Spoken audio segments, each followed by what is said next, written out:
The filling was sweet, too sweet. Poison lurked behind the pastry. Welcome to Wolfe Mysteries, where I'm your host. Drop a line in the comments. Where in the world are you tuning in from? Your voices fueled this shadowy journey. Let's dive in. It was a Monday, and in our line of work, Monday mornings are either dead quiet or dangerously intriguing. I was on my third cup of coffee, skimming the Gazette's art section, some nonsense about a Soho gallery's post-industrial pastry installations, when the doorbell rang. Fritz poked his head out of the kitchen, saw my glance, and retreated, no doubt muttering Swiss-German curses about pre-lunch disruptions at the door of our West. 35th Street brownstone stood a woman straight from Central Casting, mid-40s trim, in a tailored navy dress with a silk scarf knotted to perfection. Her expression screamed she gave orders, not took them. In one hand, a white bakery box with a pink ribbon, like a child's birthday gift.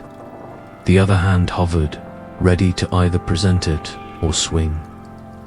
Yes, I kept my tone polite.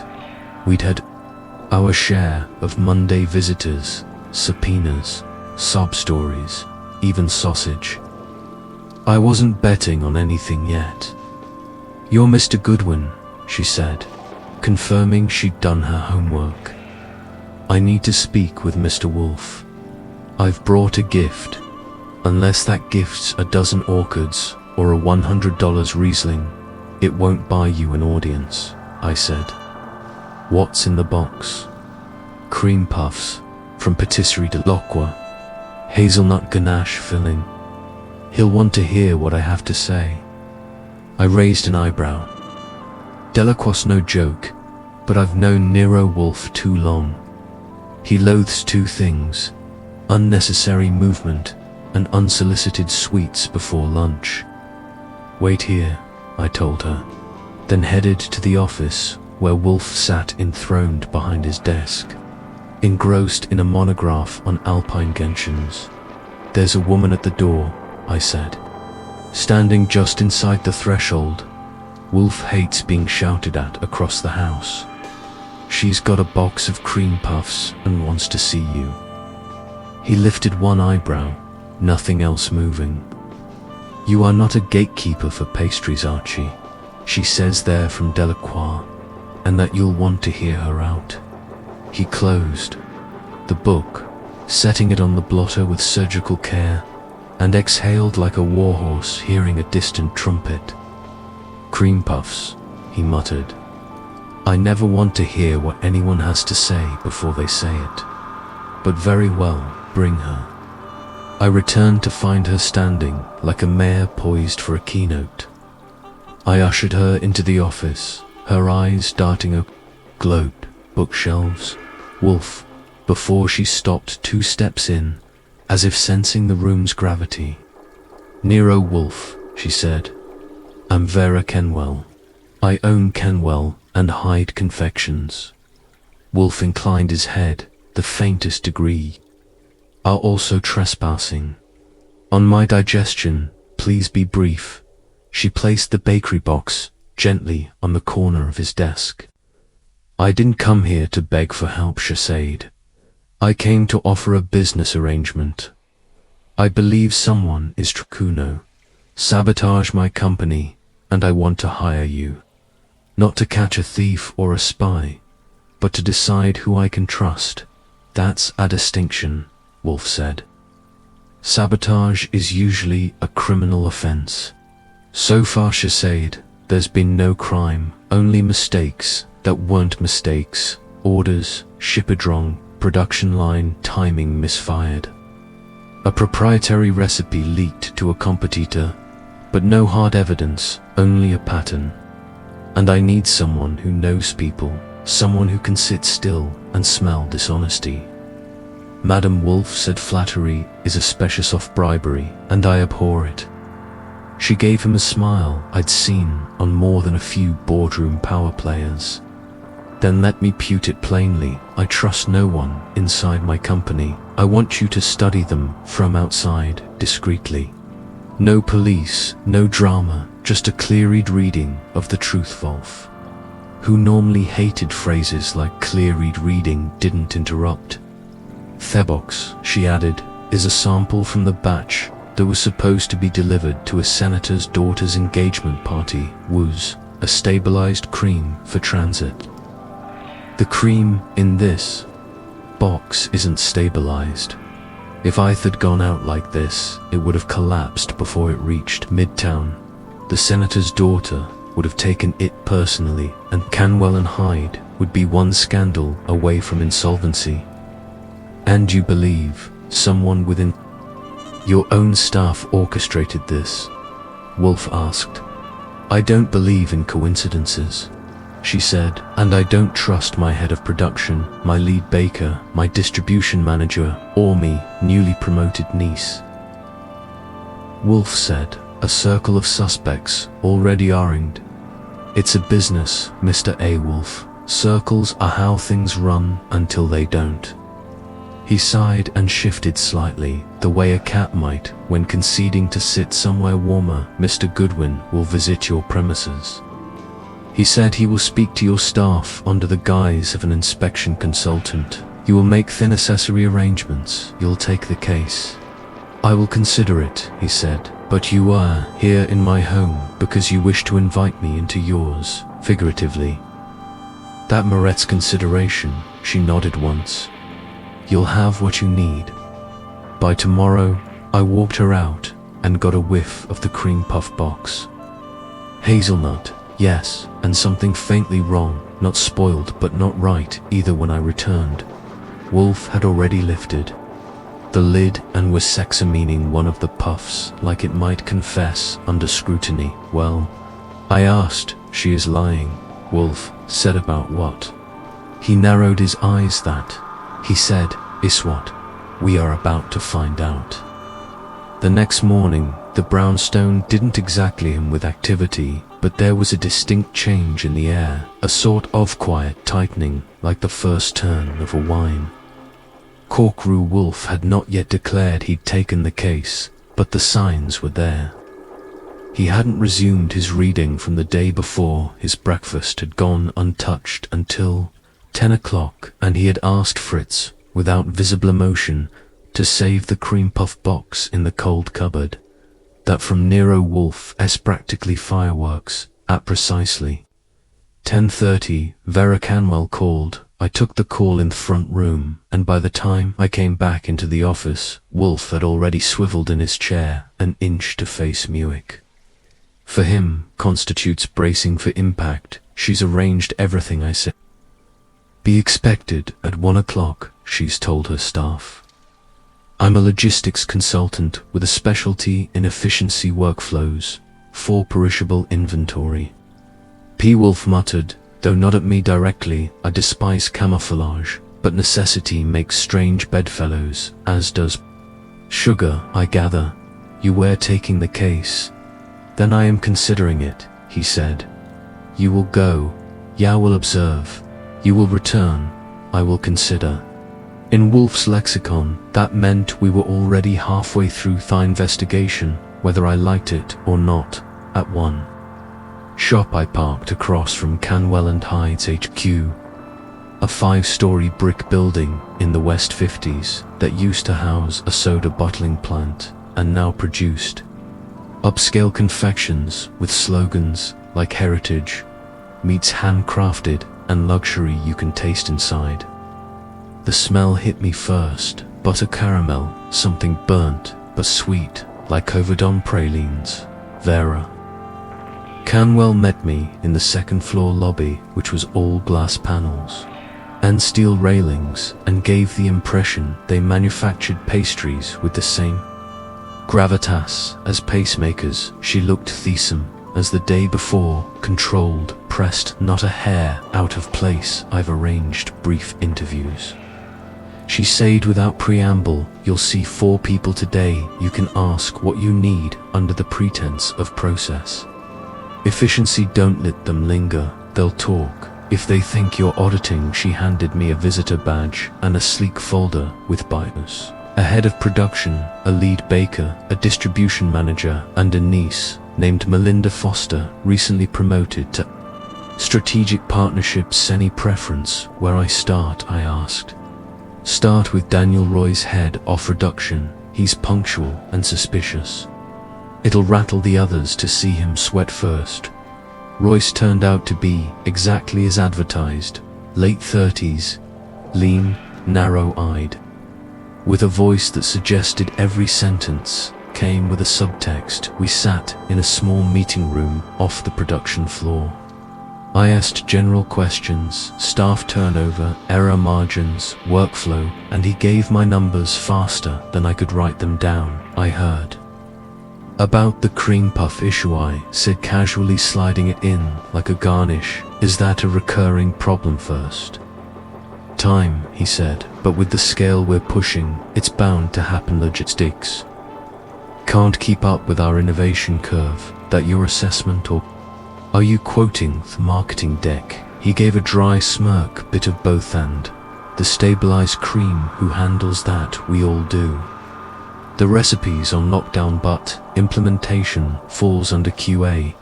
Still, if someone swaps a carton or missed mixer by 10 seconds. I nodded like I understood. Seems like that would be hard to pull off. Unnoticed? You'd be surprised, he said. Most people in this building are too busy trying to impress Vera to notice anything else. That was a theme that carried through the next two interviews. The baker, Alina Rowers, had a nervous energy and a translator's eye for details. She practically bounced in her chair, then froze when I asked about recipe stability. We are trained for precision, she said quickly, but there's too much cross department interference. Production demands speed, not accuracy. And you think that's a problem? I know it is, she said. I've raised flags. Last month, we had miserable syrups. No one cared. You think cream substitution is bad? Someone almost piped almond ganache into a nut-free tray. You reported that of course nothing happened. Did Vera know? She hesitated. No, I didn't want to seem difficult. Next came Marcus Brody, the distribution manager. He was all polish and teeth, the kind of guy who makes jokes before he introduces himself. I asked about shipping protocols, and he responded with a confident avalanche of jargon. Mislabeling, routing, swapped orders. Things happen, he said, but with perishable inventory, you've got a ticking clock. If someone wanted to screw with delivery, they'd do it with a clipboard, not a crowbar or a stabilized cream that isn't stabilized. He shrugged. Someone's playing games. Probably Boutio. Not going to find fingerprints. Just panicked. Last on the list was Melinda Foster. She was 30, sharp-suited, and clearly resented needing to talk to me at all. The strategic partnerships title fit. She talked like a business school case study and gave the impression she'd memorized every memo ever written in the building. My role isn't operational, she said. Ibrica, relationships, licensing, expansion, exposure. Still, I said. If you heard about a bad batch, you'd want to get ahead of it. Optics and all, that's Vera's call, she said smoothly. I don't manage crisis, I manage impressions. Would you consider an unstable cream puff a crisis or an opportunity? She blinked. Depends on whether it makes the press by the time it left. I had a stack of notes, a dozen red flags, and a vague headache from the vanilla extract in the air ducts. I drove straight back to the brownstone and found Wolfe in the office, now reading the Oxford Companion to Food, with the level of concentration most men reserve for rare manuscripts or blonde heiresses. Head and look up when I walked in. Report. I dropped into the red chair for suspects, all working different angles. Royce is paranoid, Elaine drowning, Brody spinning, and Melinda's bulletproof. But they all knew about the puff problem, whether they admitted it or not. he turned a page. And none of them mentioned the leak. To anyone outside that recipe sabotage, they treated it like internal fallout, not an external breach. Wolfe set the book down slowly. Then the breach, if it exists, is not external. Nope, it's domestic. Sabotaged it. He folded his hands on his stomach. And now we must consider how profits from collapse disguised as error. You will call Saul Panzer. For what to find out what, if anything, these four have in common besides confectionery chaos. Wolfe closed his eyes. The game Archie is not who did it, but who engineered the conditions for it to be done. I nodded. And the cream. Puff has already told us more than Miss Quell intended. We are being played. The question is by whom, and for what prize? I didn't have the answer yet, but I knew the next move belonged to us. Wolfe sent Saul Panzer out that evening with one directive. Find the pressure points. Note evidence. Not alibis, just pressure. Who was too tight on money, who'd been passed it over, who had reason to want Canwell and Hyde's foundation cracked enough to let something crawl through when Saul gets an assignment like that. I know better than to hover. I let him do what Saldos ask questions, listen, and go unnoticed until it's too late for the other guy. Meanwhile, back at Thebronstone, Wolfe had the cream puff box brought up from the cold cupboard and placed precisely at the edge of his desk. It sat there like a sleeping animal. Innocuous, but not forgotten. Fritz hovered nearby, looking like he wanted toast, whether he could throw it out, but also knew better than to interrupt Wolfe when his lips were tight and his hands still. Wolfe didn't speak until 8:30. That night after dinner, when he summoned me back into the office with the tone that meant this was not social.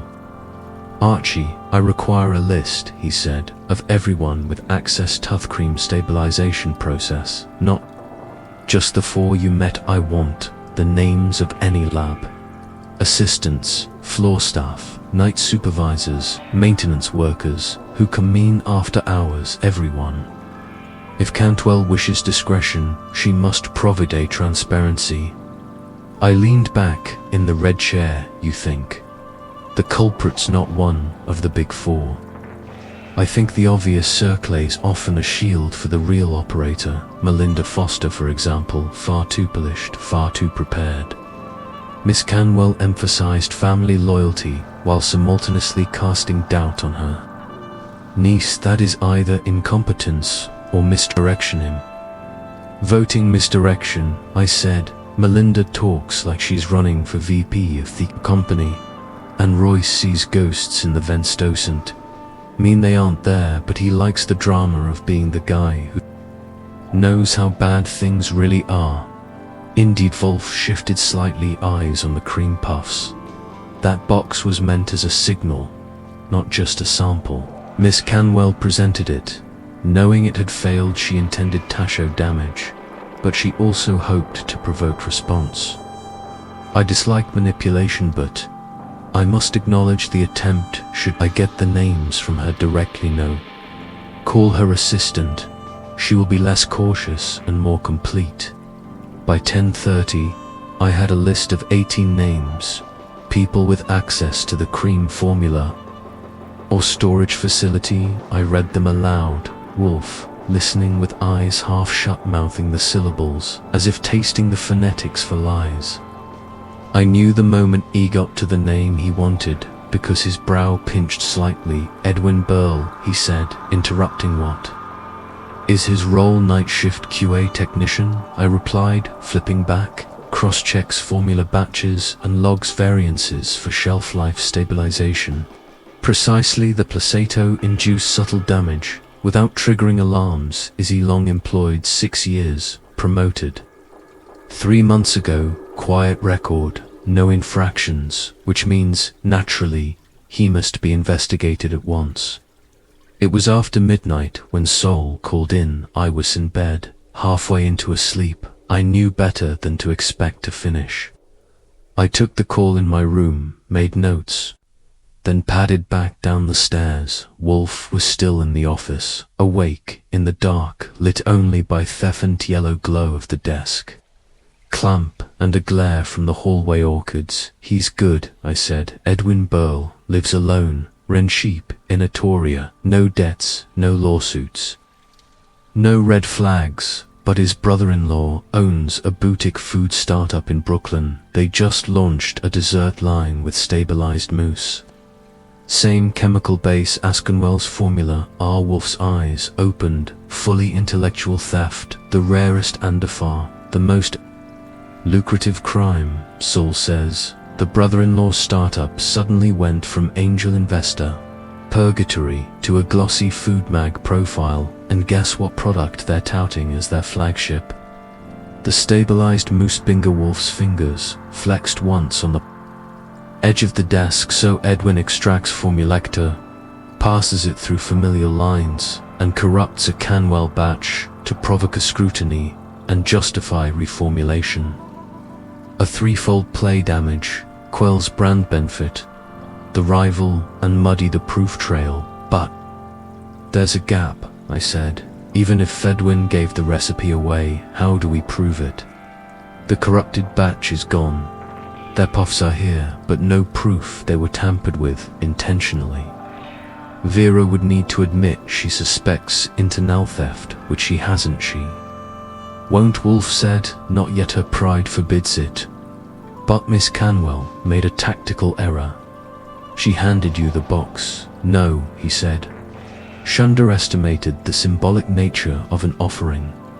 That box was meant to entice both, as gift and clue, but a clue to be effective must illuminate. This one only muddies paste a few steps. So what do we do? Sit and wait for another puff to drop? No, we must call Miss Canwell and make her uncomfortably. We'll tell her we have identified a suspect and require permission to verify his access records. You will not name Medwin. Watch her response. You want her to guess him. I want her to flinch, Wolfe said, because she knows something and has not told us. And if she flinches, we begin the tightening by noon. Next day, I had Canwell on the line. I told her we were progressing, but needed internal surveillance logs and system access cards for the past 3 weeks. Her tone dropped half an octave. That's restricted information, then unrestricted. I said you came to us, remember ya? To know who you could trust. We're telling you, it isn't everyone. She paused. A long silence, like someone weighing two impossible truths. Then she said, I'll have it for you by 5. When he returned to the office, Wolfe already had the tea service set. Fritz's dough neutrally, and had resumed reading, this time a book on the ethics of food production during wartime. She agreed, I said. Which means she suspects, Wolfe replied. She suspects Edwina, someone close to him, but hasn't confronted it. Possibly out of fear it links to her niece, Miss Foster Waithauser. Wolfe said calmly, Kay is also Miss Foster's cousin, different branch. Which means she may know more than she claims, and if she helped leak it, she won't admit it until cornered. I sat down. We're getting close, we are. Inside the circle, Wolfe said. Now we must stir the contents, without breaking the ship tomorrow. Archie, you will return to Canwell and hide. You will mention a breach in the formula protocol, but not who or what. You will gauge. Panic, the mouse always shows itself when the cat pretends to sleep. I leaned back and smiled. I suppose I'll pack a second suit. Wolfe closed his book with a soft thackened. Archie, yea, under no circumstances are you to eat another cream puff. He nodded. Believe me, I'm already full. By the time I showed up again at Canwell and Hyde the next morning, the smell of sugar was starting to feel less like a temptation and more like a trap.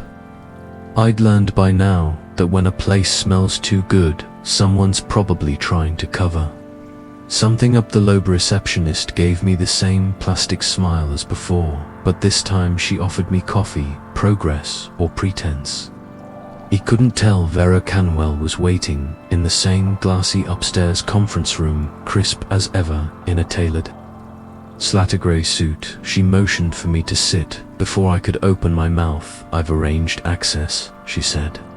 "You'll find thelogs, security footage, and swipe records in this folder. It covers all to 2 employees, with production level access for the past month. I've redacted home addresses, but the rest is untouched." It took the folder, flipped it open. She watched me like a fencer watches the blade tense but poised. "You said you had a suspect." She said, "You haven't told me who." I didn't say we'd picked one. Sadway needed the access logs to verify one that's different. Her jaw moved, slightly maybe. A tooth pressed against the inside of her cheek. "And what happens if you'll find something conclusive?" "That depends. Do you want a scandal, or do you want the truth?" "I want both avoided." She snapped, then softened it with a sigh. "I want this contained, quiet, internal." "You came to the wrong detective if you wanted quiet," I said, "but we'll try polite." From there, I didn't waste time. I spent the next 2 hours walking the floor, again checking out the staff from a different angle. This time, I did bother asking questions about efficiency. I dropped a different kind of bait. "I'm conducting a breach risk assessment." I told them, internal, only looking at potential vectors for information leakage, not just operational sloppiness. It's been authorized.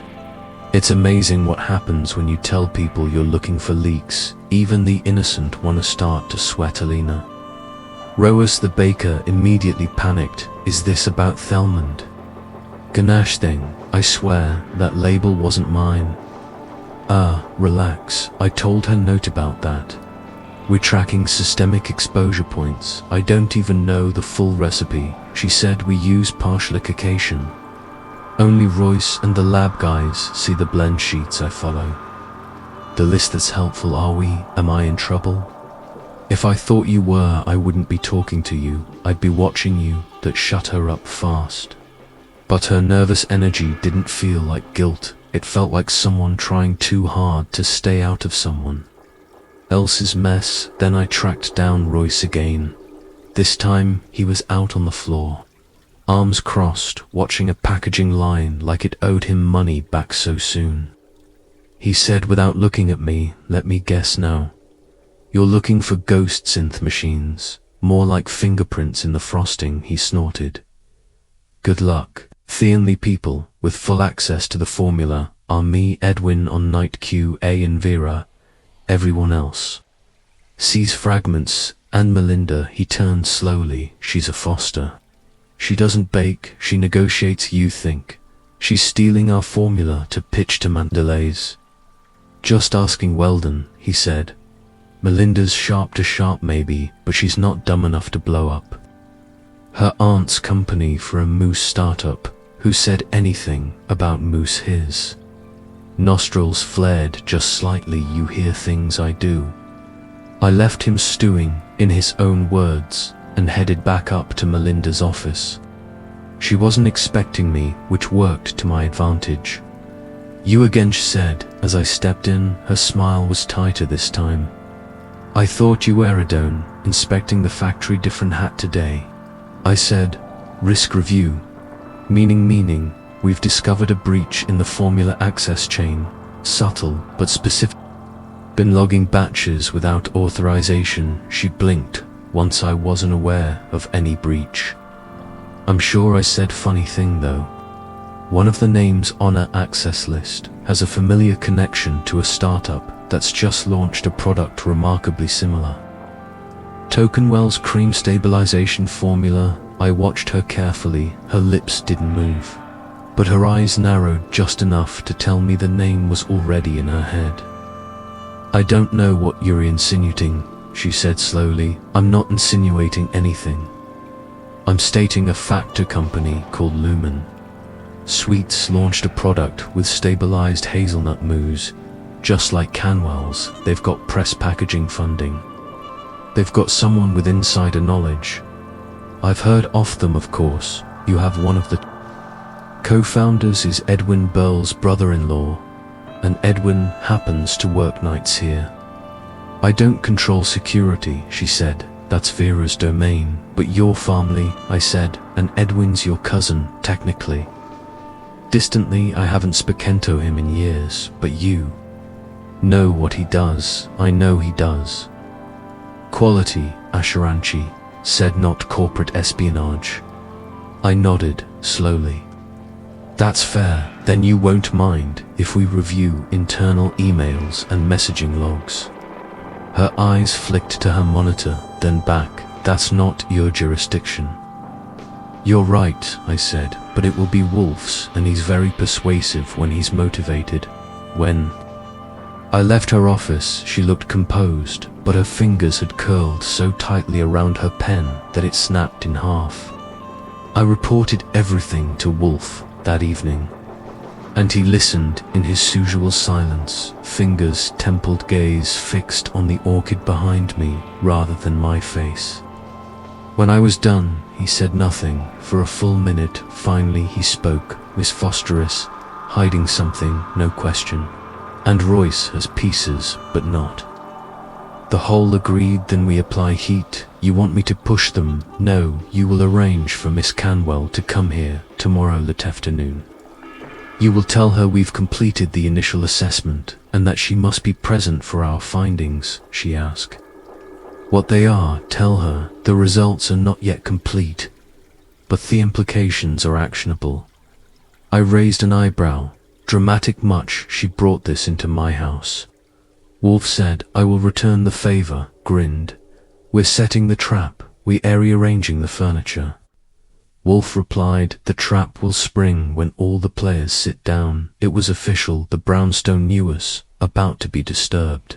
And this time, I suspected the cream puff would not be the sweetest thing on the table. The next afternoon, at precisely 4 o'clock, Vera Canwell arrived at the brownstone, looking like was walking into a board meeting with the SEC. She wore a dark green jacket that said tasteful money, and shoes that hadn't touched anything rougher than a rug. I met her at the door naturally, and led her to the office where Wolfe was already in place, settled, compassed, and surrounded by that atmosphere he cultivates when he wants people to understand they are not in control of the room. She sat in the red chair across from him, spine straight. I took my usual seat and watched the show begin. You said you had results, she said. Said we had reached a point at which further concealment would be counterproductive. Wolfe, corrected Miss Gwell. You have presented this matter to me under the guise of internal disorder, operational sabotage, professional negligence. That was a mistake. This is not a case of mismanaged ingredients. It is an orchestrated act of intellectual theft. Her eyes didn't move, but the rest of her stiffened by half a degree.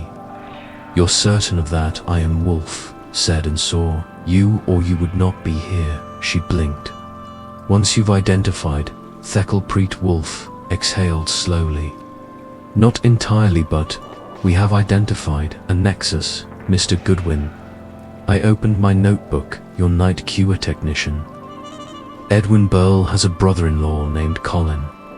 Sweeney is a co-founder of a boutique dessert startup. Lumen Sweets launched 3 months ago. They have debuted a stabilized mousse formula, Remarkablissima, to your proprietary cream. The product hit the shelves 3 weeks after the puff failure. You brought us in to investigate. Coincidence? Maybe, but unlikely. She turned her head toward me, but her expression remained fixed like a high-performance mask. I know about Lumen, she said. Melinda flagged it as a competitor. We looked into it then. Why didn't you mention it? I asked. Because I had no proof, and because she paused just a moment. Because Edwin has worked for me for 6 years. quietly without complaint sometimes, the quiet tones steal.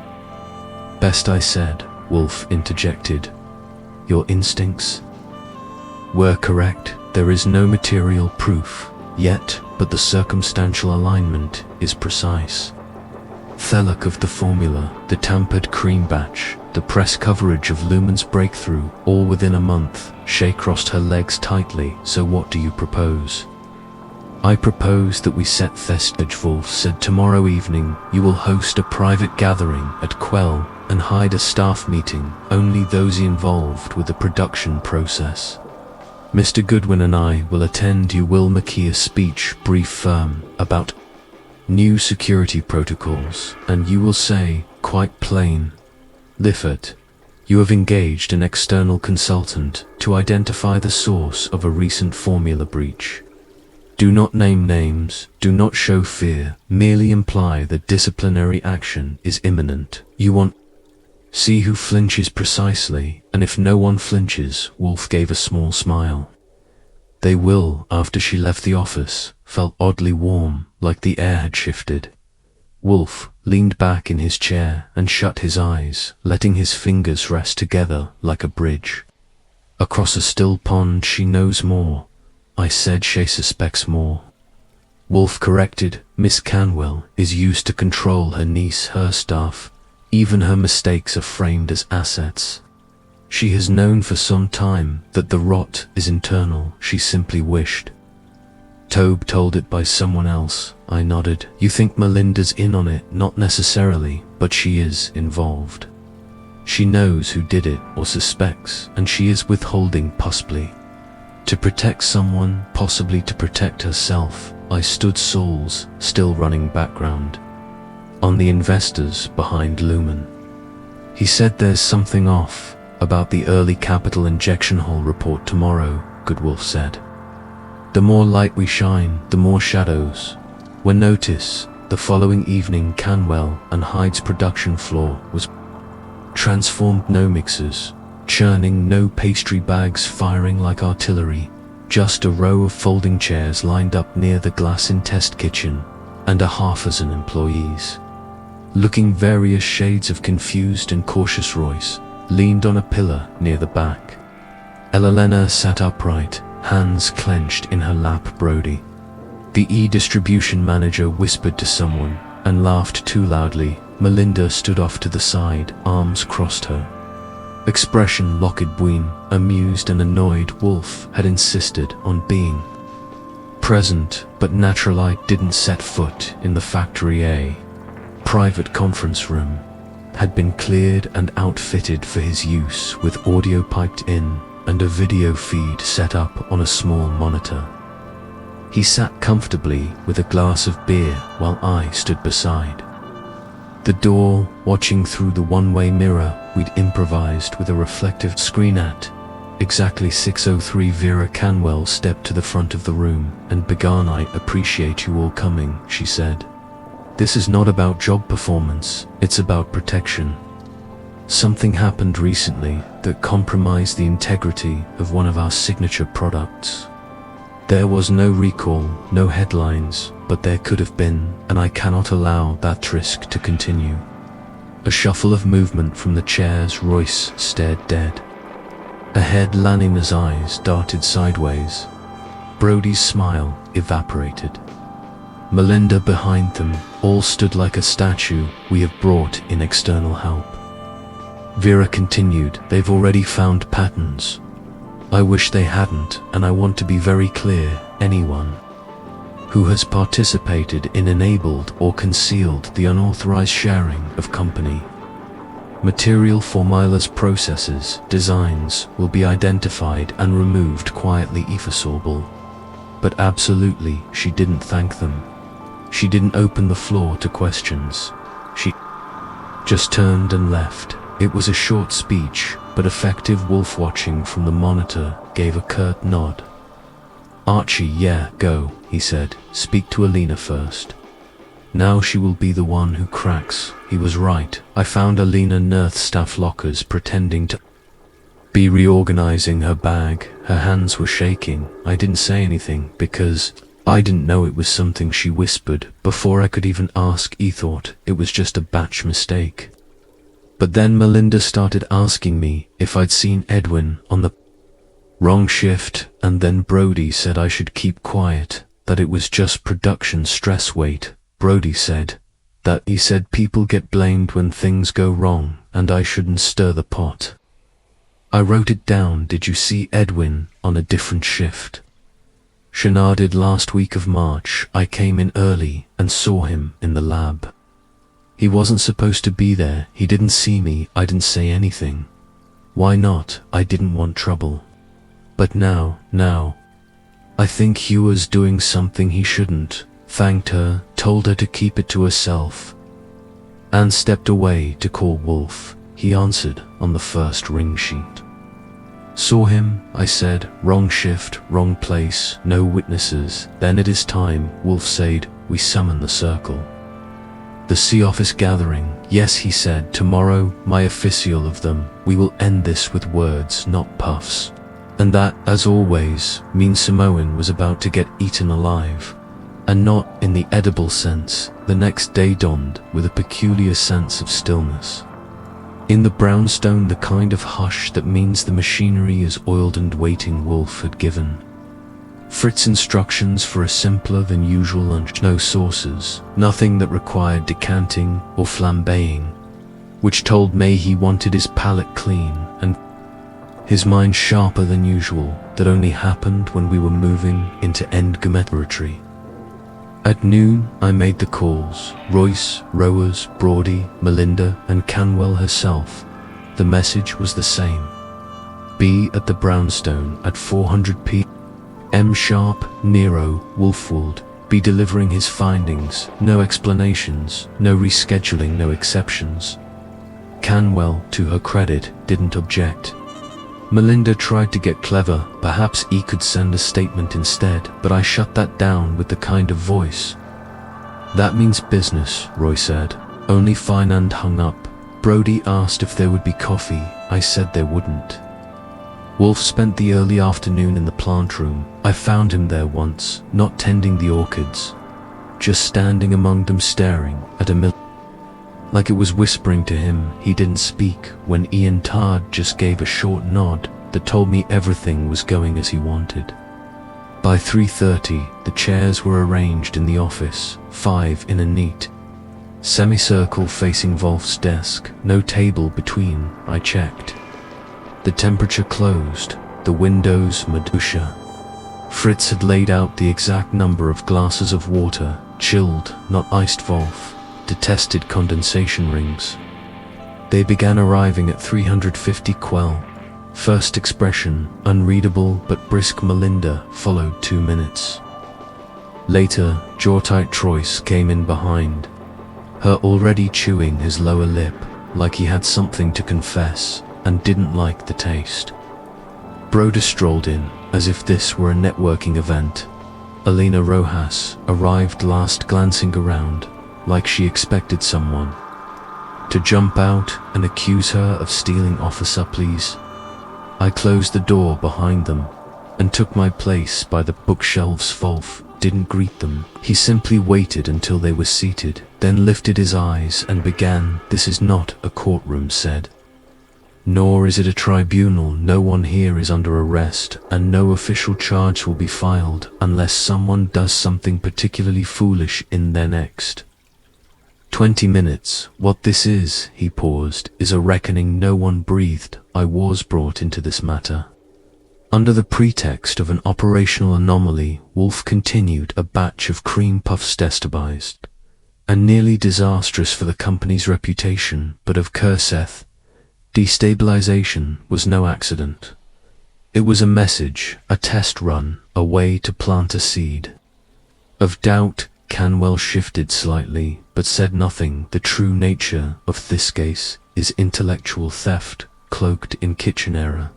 A formula developed over years, was copied subtly and expertly, and given to a competitor. That competitor launched a near identical product. The timelines align. The structure of the mousse stabilizer used in Lumen's signature line is not merely similar, It is functionally identical. Brody laughed, short and nervous. That's public knowledge. Anyone could have reverse engineered it.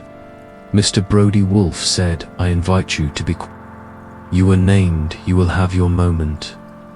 Brody subsided like someone unplugged his confidence.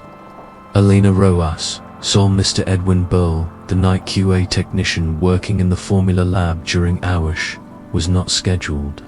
She did not report it, Mr. Brody advised. Her not to all eyes swung to Brody. He raised his hands. I just said, not to make waves, people get blamed. I wasn't. You were softening a witness. Wolfe said you knew Burl was involved. You suspected, perhaps even more than suspected, but your goal was containment. Not resolution. I didn't do anything, Brody muttered. Indeed, Wolfe said.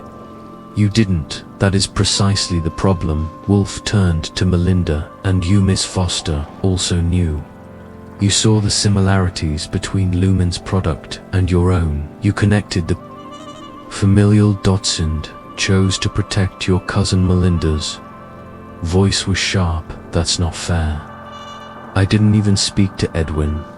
You flagged Lumen in a report. Wolfe said, a vague, buried note in a quarterly risk memo.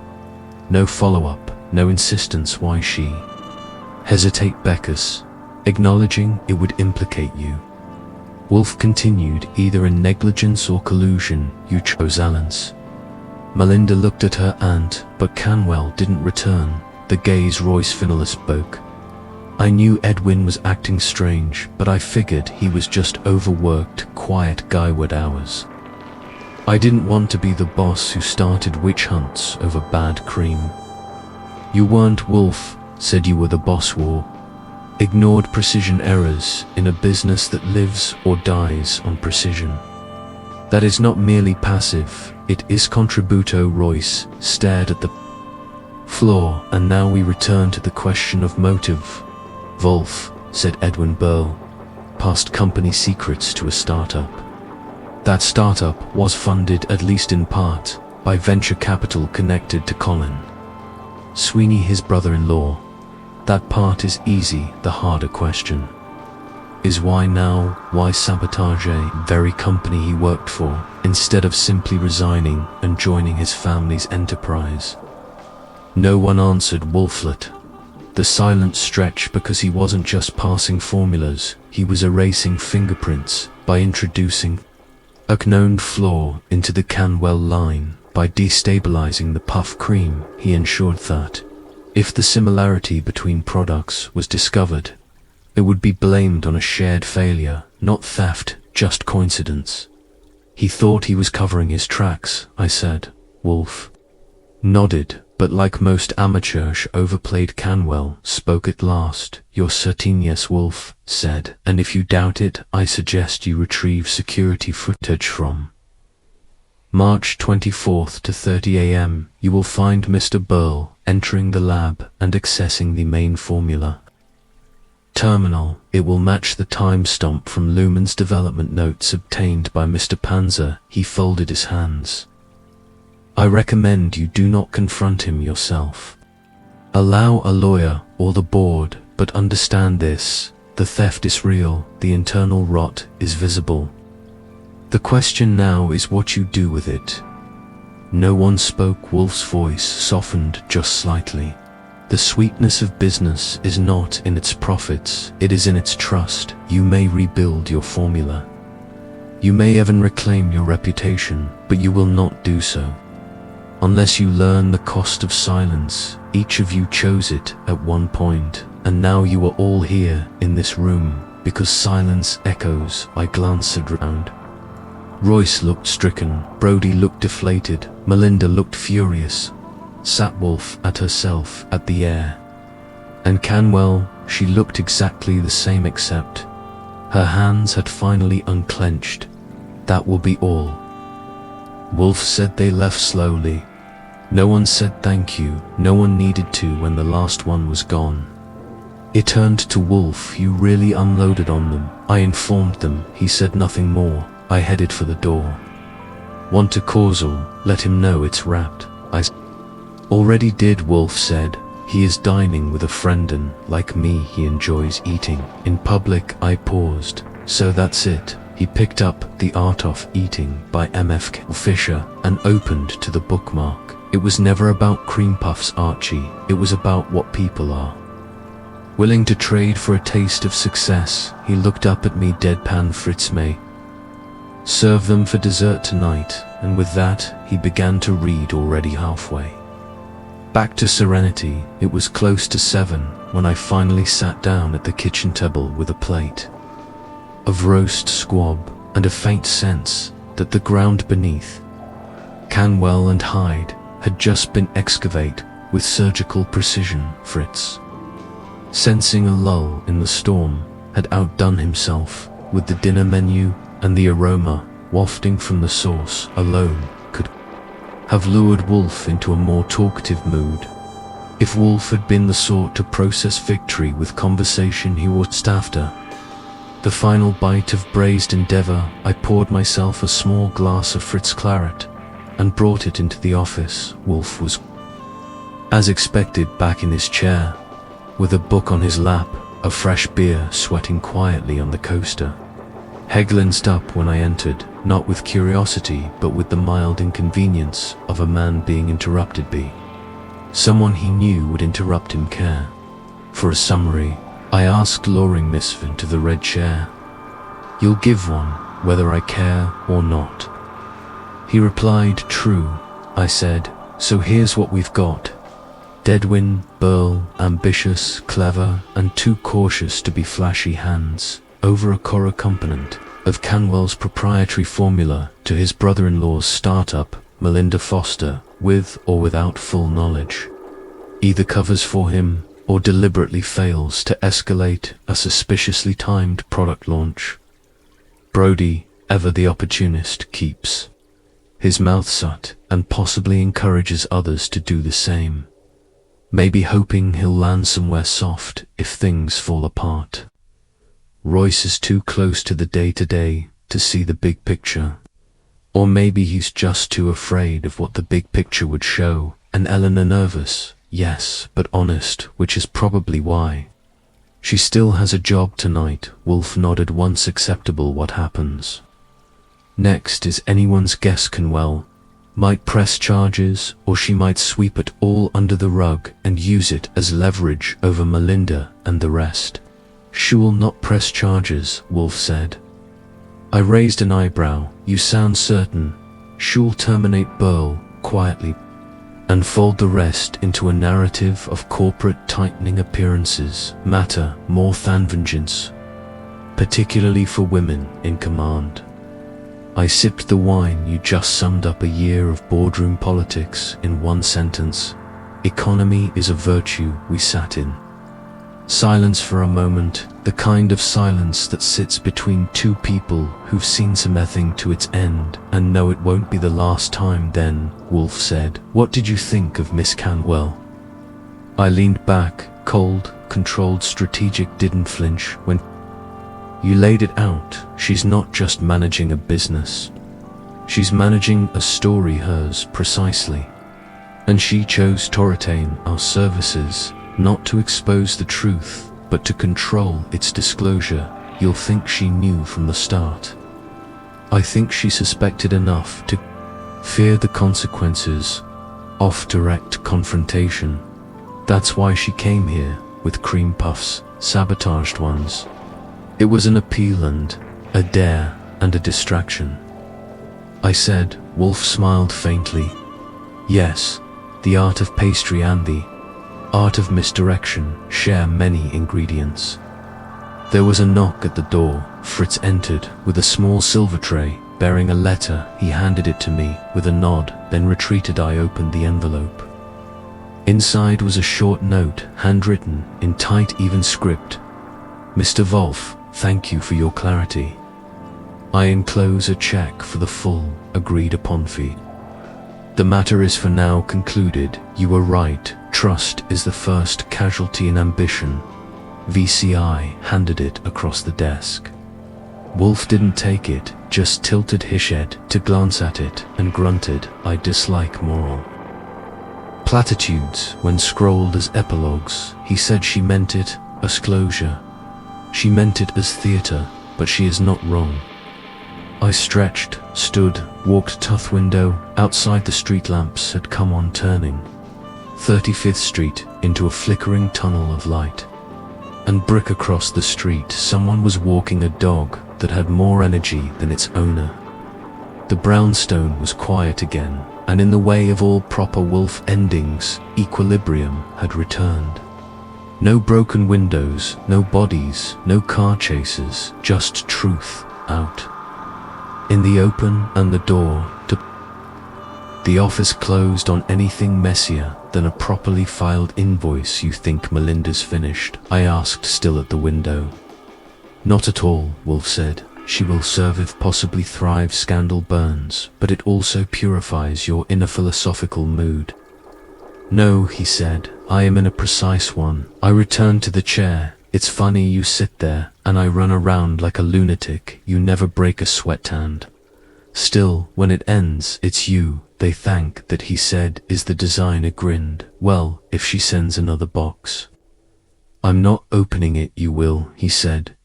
You were constitutionally incapable of resisting the promise of pastry. I considered that true. He picked up his beer and took a sip. The book on his lap slid closed.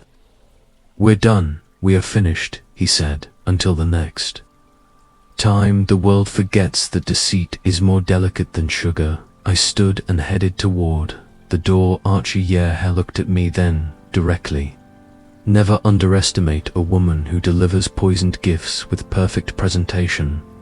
I gave a low whistle. That one's going in the archives. You may embroider it on a napkin if you wish, he said. I left him there in the warm light of his office, orchids behind him, philosophy in front. The brownstone was quiet again. Fritz was humming softly in the kitchen and upstairs. In the dark, I knew the world had already turned to set the stage for the next lie, the next truth, and the next knock at the door. Somehow it's always pastry. The next morning, just after 9, I walked into the office with a copy of the Gazette tucked under my arm, a steaming mug of Fritz coffee in hand, and a sense of satisfaction that didn't come along too often in our line of work. Wolfe was already in his chair, not reading, not dictating, just sitting there in the robe he reserves for morning shin. The world hasn't done anything to offend him yet. That state of grace typically expires before noon. I dropped into the red chair and unfolded the paper. Page 6. I said, middle column, titled Quiet Shake-Up at Canwell and Hyde. No names, no accusations. Just our structuring of senior roles in response to internal review. Wolfe didn't move. As expected, you're not even going to gloat. A little I do not gloat, Archie.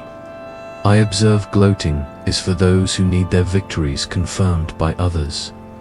I have no such need. Sure, still, a little fist pump wouldn't kill you. He ignored that and reached forth small glass of beer Fritz had brought in earlier. He sipped, then set it down with the kind of precision that could pass for arrogance, if it weren't so entirely. Wolfe I flipped another Pagathea, calling it a renewed focus on proprietary innovation and strategic growth, which is, as far as euphemisms go, a poetic way to say, we caught someone handed, and now we're covering our tail feathers. Miss Canwell is not a fool, Wolfe said. She acted with the discretion her position demanded, and she learned the necessary lesson, which is that protection and concealment are not synonymous. She sought to preserve her company's integrity by hiding its wounds. She only achieved it when she exposed them. That's almost profound. It isn't really practical. There was a knock on the front door. Fritz answered it, while Wolfe and I shared a brief glance. Visitors, unannounced at this hour, were rarely good news. Moments later, Fritz reached with a silver envelope and a raised eyebrow from Miss Foster. he said, handing it to Wolfe with visible distaste. Fritz has strong opinions about people who tamper with food and family in equal measure. Wolfe didn't open the envelope. He merely tapped it once against his knee and passed it to me. Your domain. I opened it. The note inside was handwritten on thickered stock and carried the faintest trace of citrus, like a perfume that wastering not to try too hard. Mr. Wolfe, I owe you a courtesy, if not gratitude. You exposed the rot, but left the structure standing. I've resigned my choice. Perhaps I'll start something of my own this time, without ghosts in the formula. Tell Mr. Goodwin he was right about Brodie, Melinda Foster. I whistled and handed Fecord back.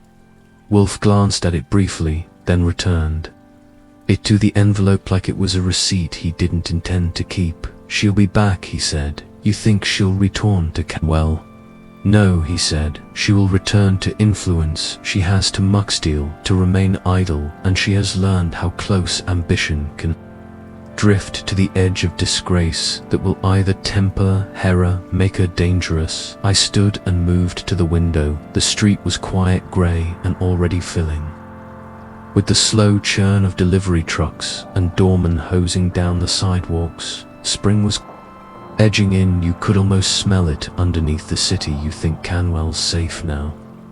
She is never safe, Wolfe replied. No one who builds a brand on perfection is ever safe.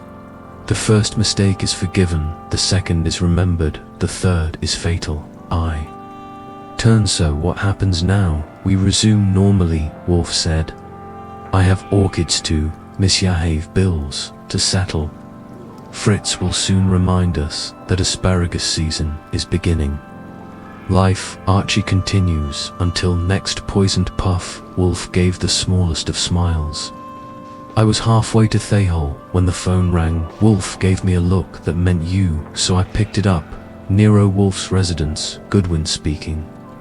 The voice on the other end was soft-clipped and vaguely panicked. Mr. Goodwin, I'm sorry to intrude. I got this number from a mutual acquaintance. I need to speak with Mr. Wolfe. It's urgent, and you were Dr. Martin Kelshaw.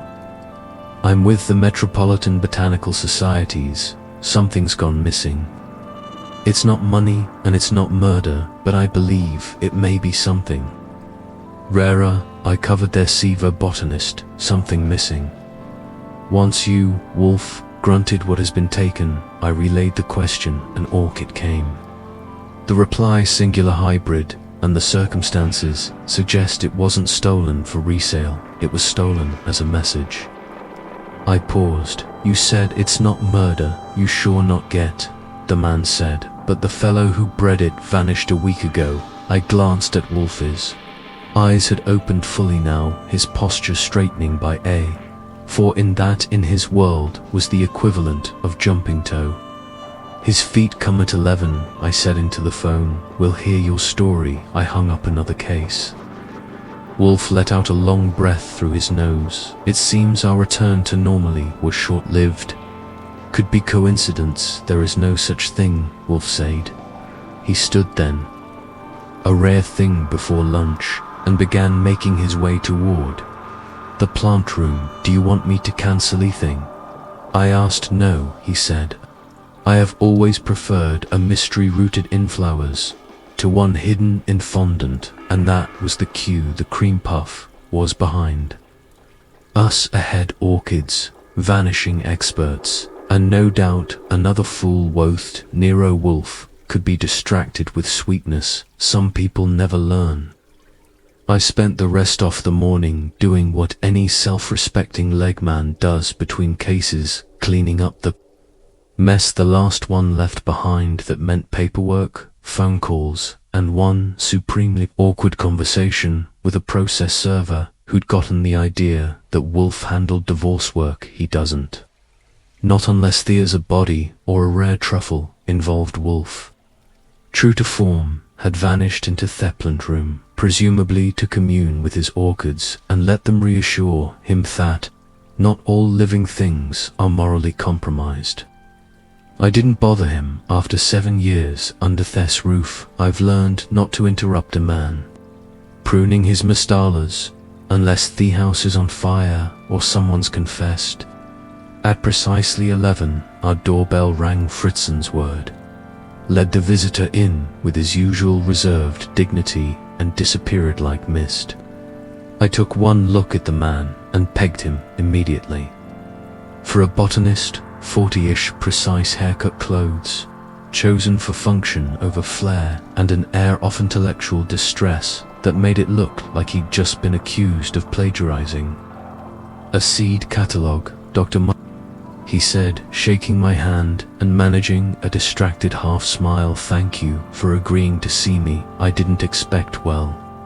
I didn't think I'd need to consult a private detective about a flower. Don't let the geraniums fool you, I said, motioning him into the office. Mr. Wolfe takes plants more seriously than most people take politics. Asterisk.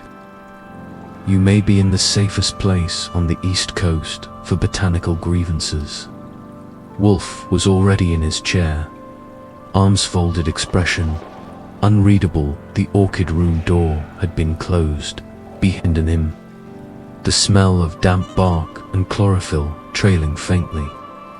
In his wake, Dr. Wolfe said, "Please sit, begin at the beginning and do not dissemble. Flowers are rarely sentimental, but the humans who grow them tend to be." Kelshaw sat high upon a soft leather folder and withdrew a single photo, a glossy full-color close-up of an orchid sabotiful. It looked more like art than biology. Its petals were a pale gold, edged with a deep blood red, and the shape was delicate, almost unnatural, like something bird for a dreamscape. "This is Odonto, Glossum vulcans grace," Hesed, a hybrid created by Dr. Bernard Kramer, who is one of the most gifted orchidists of our time. He spent 8 years developing this crossbred. It's believed to be sterile, a one-off. No seedlings, no clones, just the one. Wolfe took the photo. With something approaching reverence. "Kramer," he murmured, "the Cambridge lectures in '98. He opposed commercial propagation." Exactly, Kelshaw said. He worked in near isolation, guarded as hybrids, like gold. Last week this orchid vanished from his lab, stolen. Wolfe asked. Kelshaw hesitated. "Yes, but there's more. Kramer himself has also disappeared." Raised an eyebrow. "So we're back to missing people?" "Yes," Kelshaw said, "but the police won't take it seriously. No signs of forced entry, no note, no financial.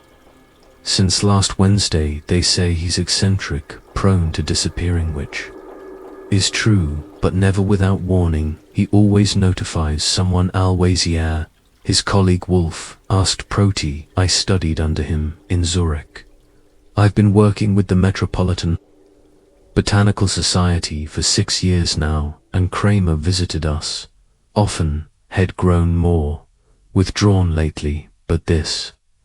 Kelshaw tapped the photo. This was his life's work. He was going to unveil it at the Society's spring gala. The announcement was confidential. Wolfe's eyes narrowed. "Who knew?" Kelshaw glanced down. "3 of us, myself, Kramer's assistant Laura Neal, and a man named Frank Doran.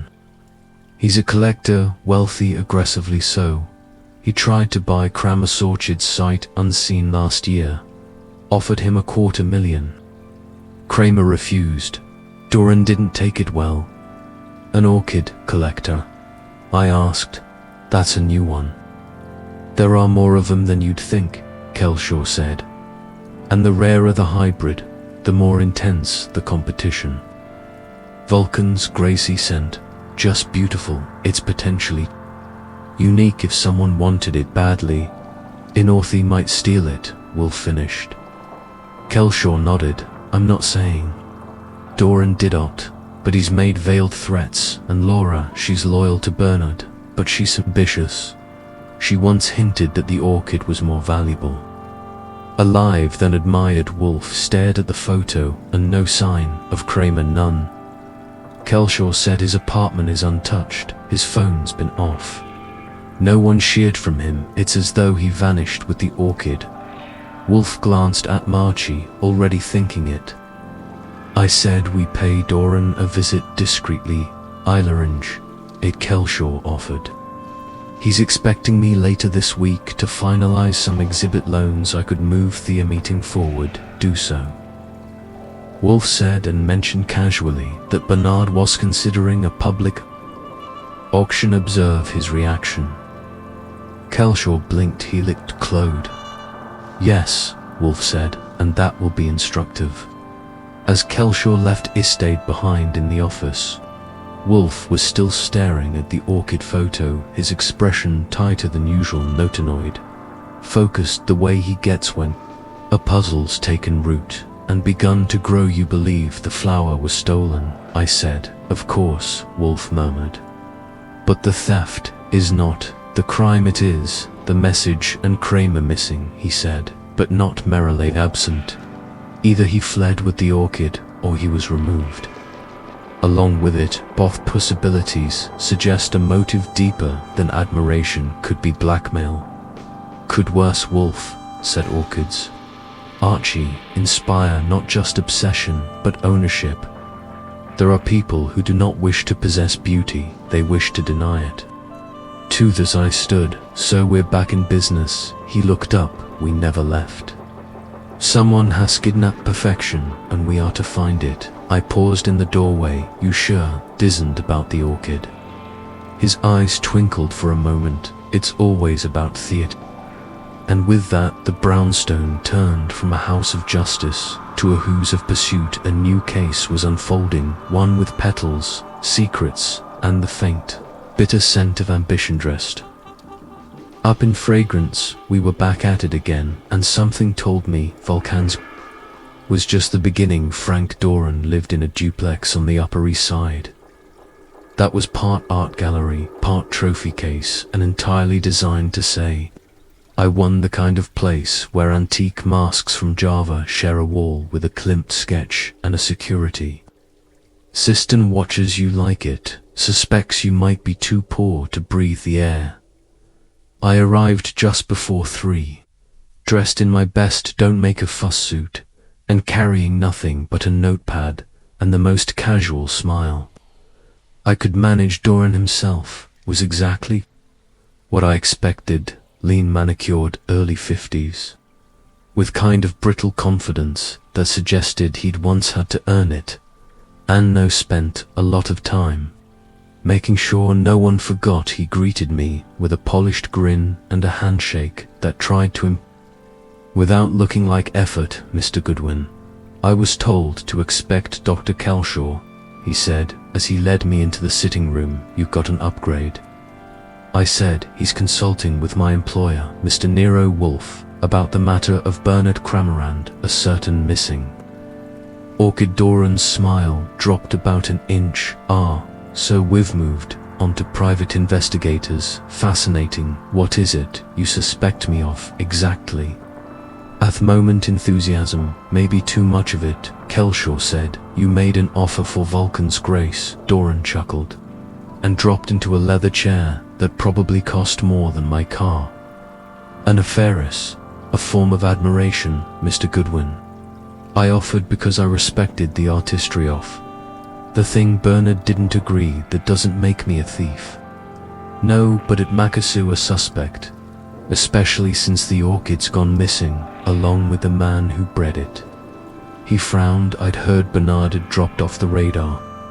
Eccentricity, no doubt he's done it before. Brilliant people have their rhythms. Sure, I said, only this time there's no pattern. His skis are still in his apartment, his labs untouched except for the missing planty. See the issue, Doran. Rose walked over to a glass cabinet and retrieved a decanter and 2 tumblers. He poured a few fingers of scotch into each. Deniford. Me one. I took it. Never hurts to let a man think he's setting the tone. I didn't take Bernard's orchid, he said. And frankly, I don't believe anyone did. I think he took it himself. He probably decided the world wasn't worthy of it. That was always his weakness. He hated success. That's one interpretation. I said. Another, is that someone couldn't stand being told no. He met my eyes and sipped. Do you really think I need to steal an orchid?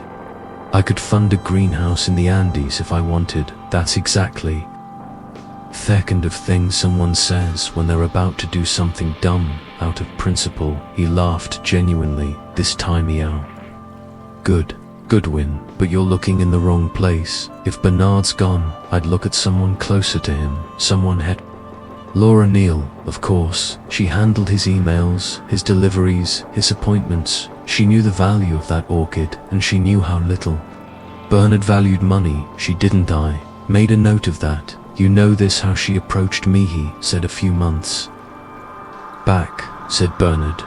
Was considering allowing a private sale, wanted to feel out my interest again. I leaned forward. And what did you say? I said, I'd triple my original offer if I saw the plant first. That was the last I heard. Bernard must have shut it down, or she made another deal, I said. He shrugged. Check her bank account. I didn't let him see the flicker that crossed my face back, 'cause that was the first real angle I'd heard all day.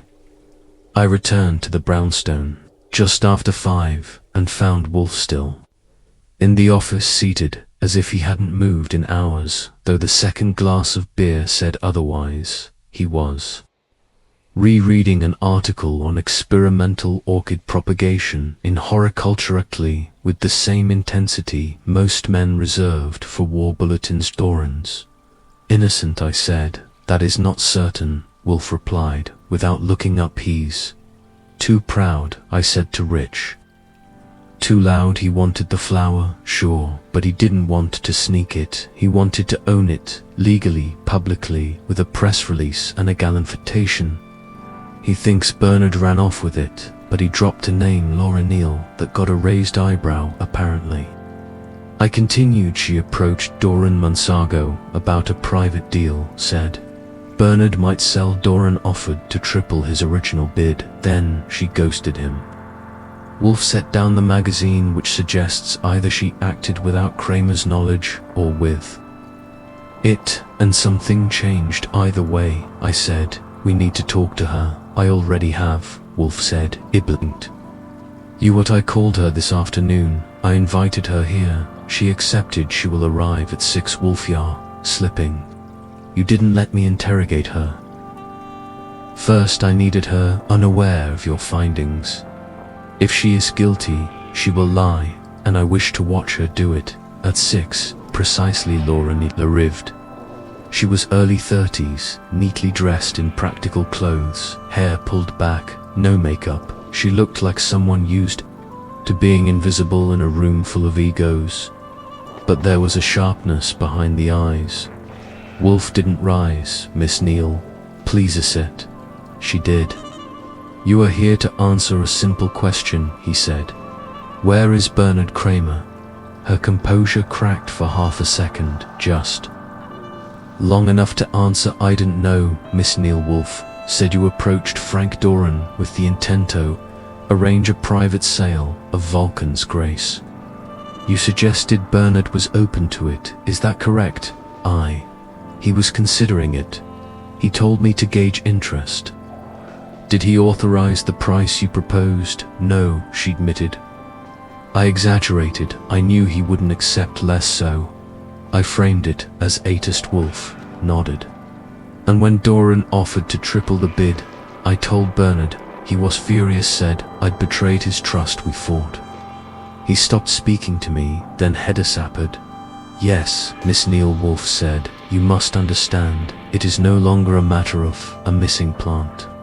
If Bernard Kramer is dead, you may be held responsible. She sat frozen, hands tight in her lap. I didn't hurt him, she said. I swear, but you know where the orchid is. Silence. Then it's in my apartment. He gave it. Tom. Wolfe's eyes narrowed. Explain. He came to me 3 days after the fight. Said he was leaving the city. Said he couldn't trust anyone, not even the society. He didn't want Vulcan's Grace falling into Thuring hands. He gave it to me and told me to protect it. Why didn't you say so? Because I thought if I said I had it, people would think I stole it, that I hurt him, and I didn't. I watched her face carefully. No tremor, no deflection. She's telling the truth, I said. Wolfe nodded indeed, which means Kramer is not dead, merely hiding in the orchid. I asked, safe, Wolfe said, for now, but it will not remain so unless it is returned to public trust. Miss Neely, notify the society. She nodded slowly. I will, and just like that, the case was closed, or at least contained. No crime, just ambition, panic, and an orchid shoe, beautiful for its own good. Outside, the city kept moving. Inside, balance was restored. Another rarity saved, another obsession disarmed, another quiet storm resolved without a shot. Just another day in the house that Wolfe built. The morning after, Laura Neal handed over the orchid. Wolfe insisted it be delivered, not to the police, not to the society, but to the Metropolitan Botanical Trust, a third party with no stake in Bernard Kramasago or the society's politics, neutral ground, a symbolic move, and like most of Wolfe's symbolic moves, strategically precise. Laura complied. Kramer's whereabouts remained unknown, though Kelshaw swore he'd heard from him indirectly. A tour postcard with no return address, just a botanical name and a date. Wolfe read it once and tossed it aside. Hayes alive, he said, and unrepentant. By the time the story reached it had been cleaned up, noted hybridist. Bernard Kramer has taken a sabbatical from public work. His final specimen, Vulcan's Grace, has been entrusted to the Botanical Trust for indefinite care and study. No mention of private deals, no nod to Doran Justin now. Drama to keep the orchid famous, and enough silence to keep reputations intact. In other words, Wolfe had handled it that evening after Fritz's mushroom risotto and a particularly sharp burgundy. We sat in the office, the case closed, and the brownstone back in order. Well, I said, stretching my legs, we've had cream puffs, betrayal, corporate sabotage, missing geniuses, and an orchid with the temperament of a diva. You satisfied? Wolfe exhaled slowly. Satisfaction is not the goal, Archie, completion is. Then we've completed it. Yes, I watched him for a second. You ever think about what drives people to do things like this? Steal recipes, lie about plants, sabotage their own. He looked at me, then toward the orchids behind Thedisk. Desire, he said, it wears many masks to build, to own, to be remembered. Most people confuse admiration with possession, and those who cannot create beauty attempt to control it. That's poetic. It's accurate. I stood and crossed to the window. The city outside was slipping into its spring rhythm. Somewhere out there, Kramer was lying low, his prize safe. Quell's empire, ways restructured but intact. Belinda Foster, last I heard, was on a flight to Berlin for some private food innovation summit, armed, no doubt, with a new confidentiality clauses. You think we'll hear from any of them again? I asked. No, Wolfe said, but they will hear of us. I grinned. You're in fine form. He lifted his glass. A man is permitted moments of clarity, if not applause. We sat for a long moment, letting silence do what it does best. Outside, the world spun on. Inside, the air was still settled, not because nothing had happened, but because the right things had. Wolfe reached for his book. He headed for the hallway. Then, just as I reached the door, he said, Archie. Yeah. He didn't look up. Next time someone brings cream puffs, check the consistency. I nodded. And the motive? He gave the faintest smile. Always, and that was that. Case closed, order restored, and somewhere in a glass conservatory a golden orchid bloomed in peace, unbought, unharmed, and finally unclaimed, just the way Wolfe liked it.